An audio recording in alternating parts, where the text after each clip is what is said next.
Did you know that Bible prophecy can give you a prophetic edge as a world leader? What would it be like if you knew the basics of what was coming next in this world? It could really help you make decisions in this very chaotic world that would help you and your people. Let's take a look. I'm going to give you a summary of a Bible prophecy that does exactly that. Then I'm going to show you why it's trustworthy. Then I'm going to show you what I don't know. And then I'm going to give you some recommended actions that you should be taking in this world for you and your country. The prophecy itself is Daniel chapter 11. It talks about a king of the north, which is traditional Christianity and their allies, versus the king of the south, which is Islam and their allies. Now, in this prophecy, the king of the north is actually what we call the global north today. And the king of the south is what we call the global south. Now, get this, 2,500 years ago, God's prophet Daniel described the conflict between the global north and the global south. And he tells us what the results are going to be. And that is that the global north is going to win. And the radicals of the global south within Islam and their allies will be overthrown, and the moderates will follow the global north. Now, let me show you why this is trustworthy. There's a major vision in the book of Daniel. It's 3 whole chapters long, and it goes from Daniel 11:2 through 12:3. It is sequential. For 2,500 years, it has been accurate, and place names, etc., and directions have all been accurate. It starts in the time of Daniel, goes through the time of Jesus, all the way to the return of Jesus and eternity future. Now, Daniel's concern in this prophecy, laid down in the previous chapters, was about the place and the people. Daniel 9:19, your city, meaning Jerusalem, and your people are called by your name.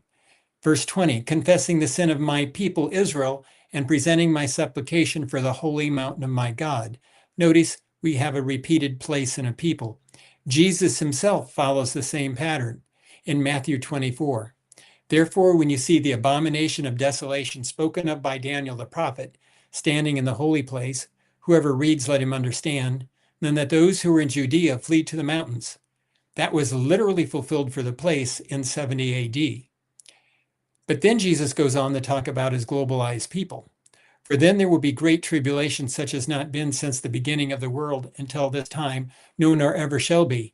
And unless those days were shortened, no flesh would be saved. But for the elect's sake, those days will be shortened.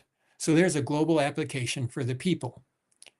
Now, let me show you what Daniel 11 does.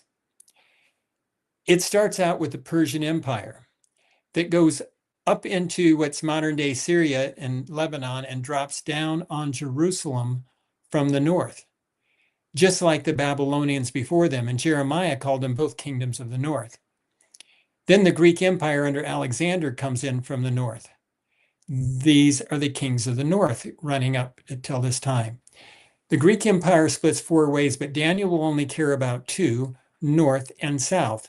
And we had the Seleucids to the north, the Ptolemies to the south, and for about 400 years, they fought back and forth, and Jerusalem, the place, and God's people were both caught in the middle.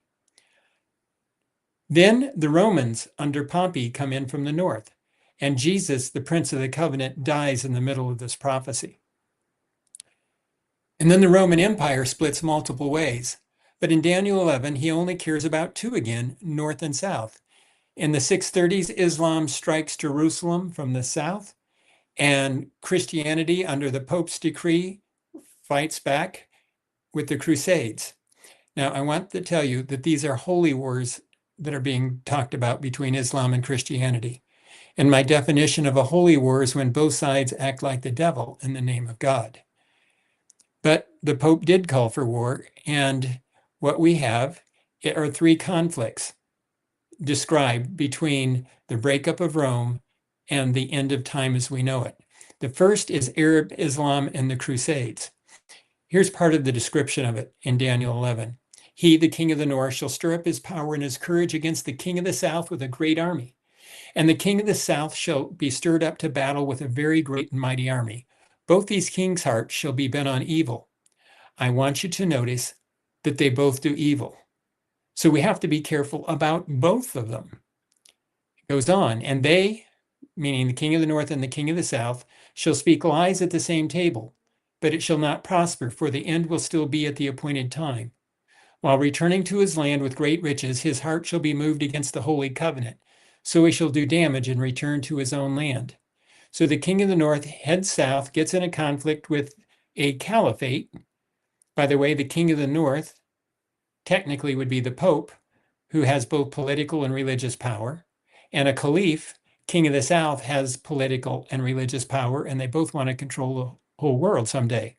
But in this time, the king of the north, papal-led Christianity, their forces will return, and they end up attacking God's true people that get caught in the middle. And then in Daniel 29 to 39, it's the time period of the Reformation and the Ottoman Islamic Empire. And it says, at the appointed time, he shall return and go towards the south. This is the king of the north headed back south, but it shall not be like the former, the Crusades, or the latter, the time of the end. So you have, between the Crusades and the time of the end, you definitely have the Ottoman conflict, when you had an Ottoman caliphate. And it goes on to tell us why the king of the north won't make it to Jerusalem.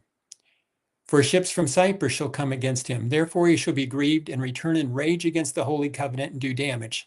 So he shall return and show regard for those who forsake the holy covenant.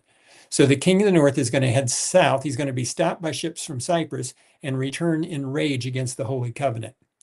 Well, we don't have to look very far in history. We find that during the Ottoman phase, or the second conflict, called the Second Woe in Revelation.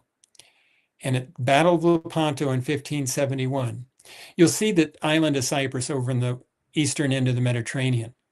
The Turks were in the process of taking Cyprus in 1571. The Pope did not want to lose Cyprus, so he says, whoa, wait just a minute. And he calls for war, and he gets the Holy League. And they put together a fleet of 300 ships. But the Muslims had just conquered Cyprus, and the two fleets ran together just off of Greece in the Battle of Lepanto in 1571. And here's a picture describing it in the Vatican today.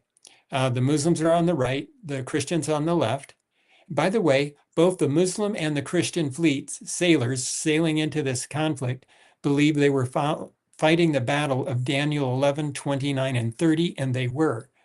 We need to pay more attention to give us an edge and to give you an edge in the decisions you make. Well, the Muslim fleet was decimated in the Battle of Lepanto, and the Christian fleet, so badly damaged, turned around and went home without making it to Cyprus or Jerusalem, and that was their ultimate goal, Cyprus and Jerusalem. But remember, the Pope wanted Jerusalem, and instead of getting a picture of conquering Jerusalem, he put up two pictures that fulfilled the rest of the prophecy, which was in 1572, St. Bartholomew's Day massacre, where 70,000 plus Huguenots were killed in about a week's time. Now, the reason they were killed, they weren't following papal-led traditions, they were following the Bible. Remember, the prophecy said the king of the north is going to head south, he's going to be stopped by ships from Cyprus, and return in rage against the Holy Covenant. And that is exactly what happens.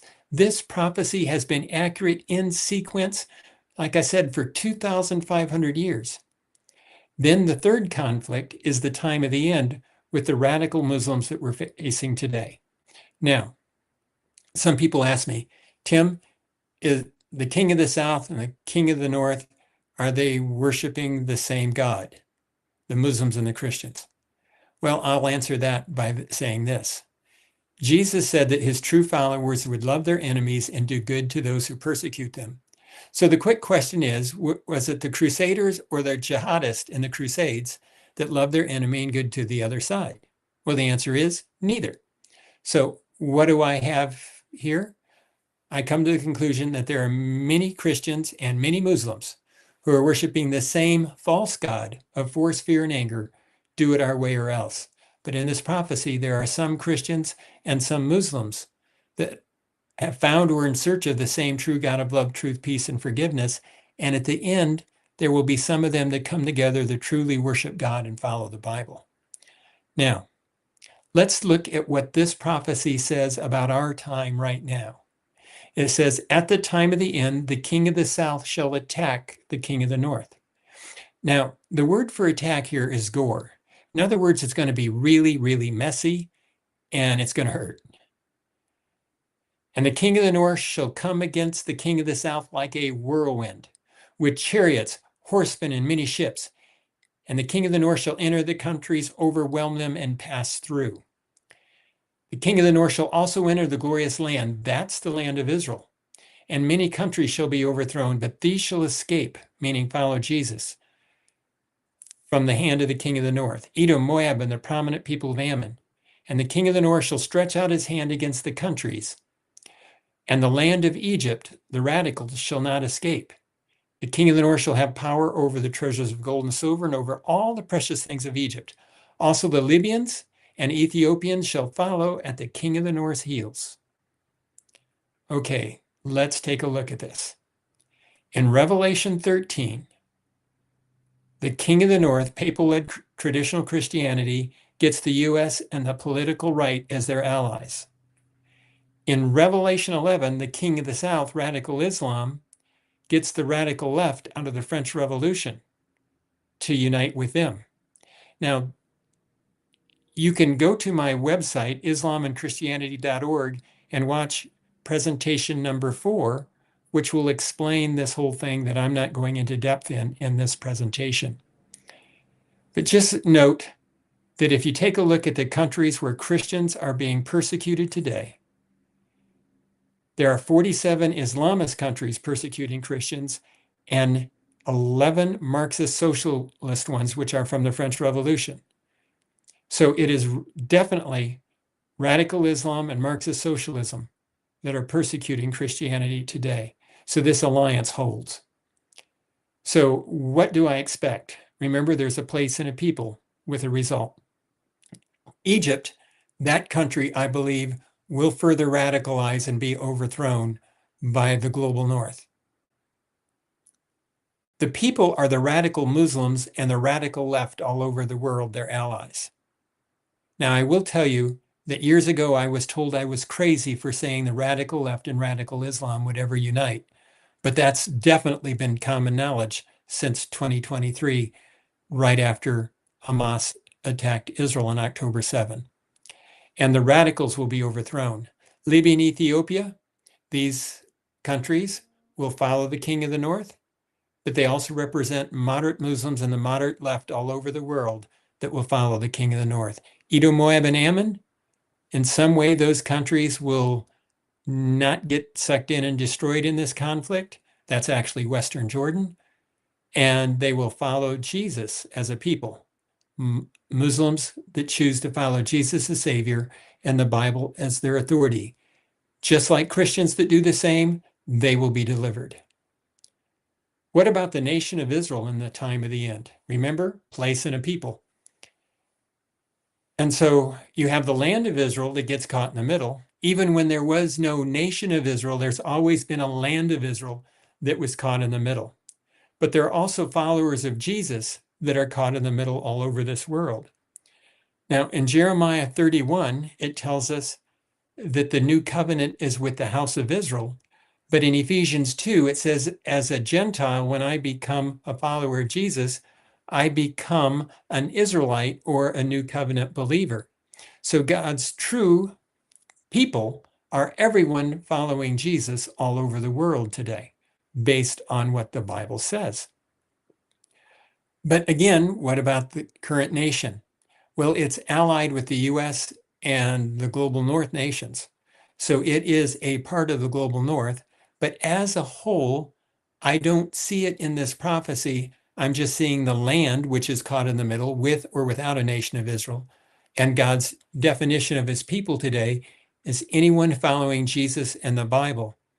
And that's Jew and Gentile. We become a part of his Israel. In 2011, I wrote a book. Basically, how can you believe this guy? You maybe never heard of me. Well, in 2011, I came out with expectations of what was future to 2011. I said radical Islam would anger the papacy. That would be a caliphate. The papacy, the Pope would call for war against radical Islam. The US and its military would become the enforcers for that. Radical Islam would be overthrown. Moderate Muslims would follow papal-led Christianity. Some Muslims would follow Jesus and the Bible. And then later in 2019 and 2020, I really came out clearly that radical Islam and the radical left would be uniting based on the text. Now, the Bible says that the signs of the end of this event are going to be like labor pains. Labor pains get more intense and closer together. And that's exactly what I'm seeing happening in this. So let's go to contraction 1, 2014, the Islamic State. And Abu Bakr al-Baghdadi, the Caliph, this is the first functioning caliphate since the fall of the Ottoman Caliphate. The self-proclaimed leader of the Islamic State, stretching across Iraq and Syria, has vowed to lead the conquest of Rome as he called on Muslims to immigrate to his new land to find under its banner around the globe.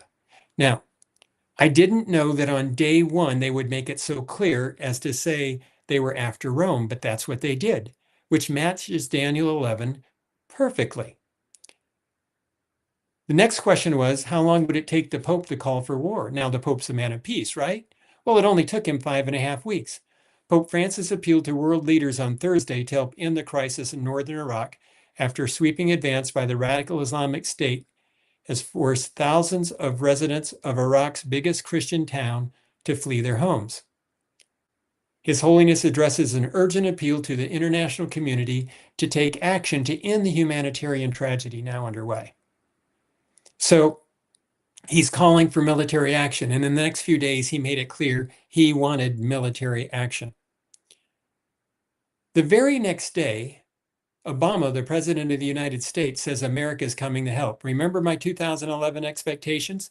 The king of the South would push, the Pope would call for war, and the United States would step in as the military enforcer. Within 36 hours of the Pope's call for action, the United States attacked the Islamic State for the very first time. And then came Donald Trump. During his campaign in 2016 for his first term in office, he said the point is they, the radical Muslims, want to do serious harm. We have to take them out. We have to take them out very, very swiftly and viciously if necessary. We've got to destroy the brand of jihad. Well, Daniel 11 says it will be like a whirlwind, swift and vicious. He's out to destroy jihad, not the moderate Muslims, but the radical ones, which is part of that three-way split. Radicals overthrown, moderates follow, and some follow Jesus and the Bible. During his inauguration, he said, we will reinforce old alliances and form new ones and unite the civilized world against radical Islamic terrorism, which we will eradicate completely from the face of the earth. Now, there are some people saying, oh, Donald Trump has been opposed to forever wars. Yeah, he is in some sense. However, he's always been on record as saying he wanted to stop Iran and he wanted to eradicate radical Islam from the face of the earth. At this time, the United States is attacking Iran at the time of this filming. And people are wondering why he's doing it. Well, he's exactly told them why. Just like they have said they're going to conquer Jerusalem. They have the Al-Quds, or Jerusalem force. They intend to take it and make it as their world capital for a global caliphate. And if you just take the Bible prophecy and take the words of Trump and Iran and others just on face value, it explains this very easily. So let's look at contraction number 2. Now, I want you to notice there were 6 years between 2014 and 2020, contraction number 2. This is the first Iran war, which happened in January of 2020 when Donald Trump had Soleimani, the commander of the Jerusalem or Al-Quds force, destroyed. And 4 days later, Iran attacked, even though Donald Trump had told them, if you attack American forces and kill one person, I'm going to wipe you out. Well, they attacked, and 5,200 Americans got concussions from being way too close to bombs blowing up, but no one died, so Donald Trump held fire. And then we got COVID and took the world's attention away from this. Then contraction 3. Now notice we've gone from 6 to 3 years. Hamas attacks Israel, and you get that war in 2023 on October 7. Now take a look at the war alliances, because by the next day, the radical left all over the world had united with Hamas. So you look at Hamas's allies. Now you notice I have the radical Muslim nations just in yellow, and red and yellow for those that are Marxist socialist allies.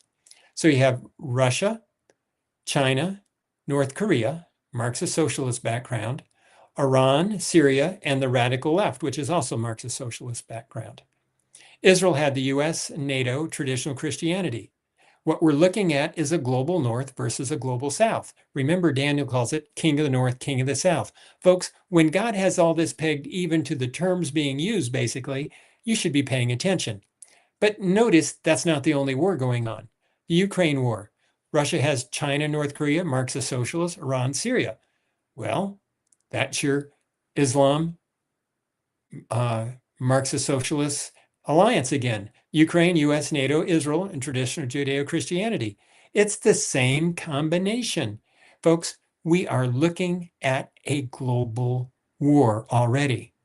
Now, it's not as clean as World War I and World War II. This one is being fought out on the battlefield in Ukraine, in Israel, in Iran, in Syria, in Iraq, in Lebanon, but it's also being fought on the streets of the United States and England, France, Australia, in Muslim countries. The global north versus global south conflict is everywhere on this planet, especially when you consider the global south being Marxist socialist and radical Muslim. That pretty much sums up the conflicts that we're having. Contraction number 4, the 12-day war in 2025. Israel attacks Iran, and Donald Trump hits again, this time with the bunker busters to try and take out the nuclear weapon or abilities of Iran. And he tells them, if you'll work with us, we'll make you rich. We'll make Iran great again. If you don't, we'll make you dead. Now, in Revelation 13, when it's talking about the United States, it says, it begins to say, or speak like a dragon, and either allow or not allow people to buy or sell based on if they cooperate, and if they don't cooperate, to kill. Well, that's what he's done in Venezuela. He's doing it to Cuba. He's doing it to Hamas. He's doing it to Iran. Yeah, we seem to be in this conflict quite deeply already. Contraction number 5. Notice we're down to 8 months. And this one is even more intense, just like labor pains. Israel and the US versus Iran war. In the first minute, the leadership of Iran was decimated. And every day, more leaders in Iran are being killed. And at this point, Iran is continuing to keep the Straits of Hormuz basically closed, and they're still hitting with missiles. And Donald Trump has basically told them, if this doesn't stop, he's going to start taking out their infrastructure of power plants and oil infrastructure, which he'd been leaving alone so the people of Iran could have that afterwards, after the government is overthrown or they come to a peace treaty. But remember, since I'm believing that radical Islam is destroyed and moderate Muslims follow papal-led Christianity and some follow Jesus in the Bible, this conflict in Iran has my attention, because the radicals in Iran, their own people want them overthrown, the majority of their own people. The majority of the people want to become allies of Israel and the US. So radicals overthrown, moderates follow, and they're really mad at Islam as well. during their demonstrations in early 2026, hundreds of mosques were burned and attacked. So I believe you're about to see the three-way breakup in Iran if the people have their way. And you will then have the possibility of this quickly spreading across the Muslim world. What is contraction number 6? You could have a terror attack anywhere on the global north, and both the Muslims and the left will be blamed for it because they are so closely linked together. Egypt could attack Israel as well, and there are hints of it. A year ago, Egypt and China practiced attacks against Israel. This was an Air Force practice war game. And then right now, the Sinai is being armed and military weaponry put in place, which is even against the agreement between Israel and Egypt. China and Russia, either of them could move forward. All of this could happen at the same time even. If we were down to 8 months between the last ones, if this trend continues, there won't be much of a let up between contractions until all of this comes to a close. So just remember, the global north is going to win this conflict. The global south, the radicals will be overthrown and the moderates will follow the north. But there is a third option. You don't have to be on either side. And that's God's people caught in the middle. Just like Jerusalem gets caught in the middle, so do God's people get caught in the middle. And the hope is that there will be people who will love both sides like Jesus does and will give religious freedom to those around them. Now, take a look at this chart.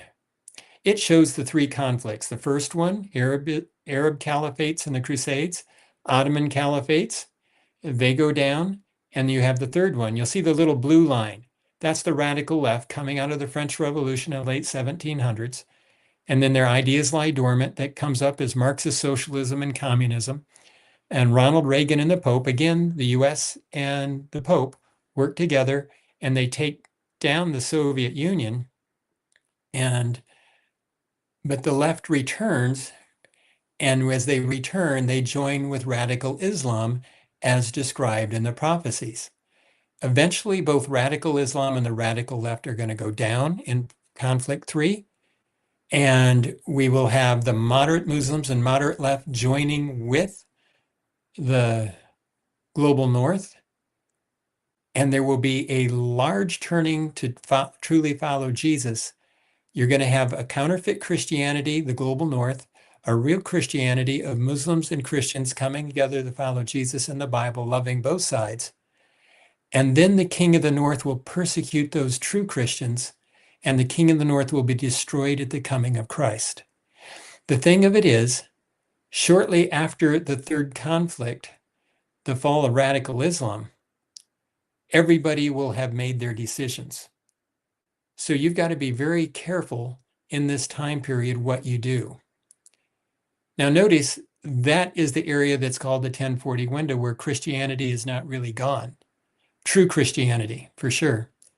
And in that time period, with the radical left and radical Islam pretending to go along with the Christian world, that area will be wide open to truly understanding and following the true Jesus with his word, the Bible. Now, what is it that I don't know as I'm talking to you? I don't know the time. I don't know how quickly the radical left and radical Islam will fall. Will it be under Donald Trump's watch? I don't know. Donald Trump is definitely sounding dragon-like as described in these prophecies, but will God basically, what I say, call a timeout and things will slide down and then come back and have somebody like him? I really don't know. There is nothing in the prophecy that tells me the name of who does it or the timing of who does it, other than it's going to be quite rapid because it says like a whirlwind. I would say the chances are quite high that this is it, but I don't know for sure. But I do know radical Islam's going to go down. and Egypt will go down. I know that Libya and Ethiopia will follow the king of the north, and moderate Muslims will follow the king of the north. I do know that some will follow Jesus in the Bible and escape, because the king of the south goes down, then the king of the north goes down, and only those truly following Jesus in the Bible will survive at the coming of Jesus Christ. Now, what's the recommended actions that I would have for you as a world leader? I would say if I were in your shoes, I would be somewhat king of the north friendly, but not too much, because eventually it's going to go really bad for the king of the north as well. But the king of the south is going to go down first. So I'm not going to link up and join with the king of the south, the global south people. But I'm going to keep a somewhat friendly, but not too friendly approach to the king of the north. And I'm going to make sure that I'm giving my people full religious liberty, because you're going to need God's blessing on you and your country as you go into this time period. So make sure that you're giving religious liberty. And remember, there's going to be a time when the gospel, the true gospel of trusting Jesus in the Bible, explodes, that after that time, if you're still following the king of the north, you're kind of stuck in it. So make sure that you are continuing to follow Jesus by this time. Now, I have a call to action. I want you to share these links and website with other leaders and politicians. And maybe you're not a world leader, but you can share this link with world leaders and politicians. I don't care if it's on the local level, the country level, the international level. Go to everybody you can. Also, contact media groups. Encourage interviews. This is information that needs to be out there. The prophecy indicates that this information will explode right around the time that radical Islam goes down. And that appears to be happening. So I'm encouraging you to be a part of that. Help spread this message everywhere you can. You can go to our website, islamandchristianity.org. And there you will find much more information. You'll find videos, you'll find papers. There's also a contact portal. If you're a leader somewhere, please contact me. I will be happy to answer questions. And if possible, I will be glad to come and meet with you. Or you can come and meet with me. You would be welcome for that as well. But as I said, there's video there, there's books there, and hopefully everything you would need, especially with that contact, to help plan for the world that you live in. You live in a very exciting time. And God has not left you without help. It's in his book, the Bible. These Bible prophecies will help you. I don't care if you're coming from a Christian background, a Muslim background, a Marxist socialist background, an atheistic background, whatever it may be. You can follow these counsels and you can benefit from it. I will be praying for you. Just know that every day I pray for world leaders.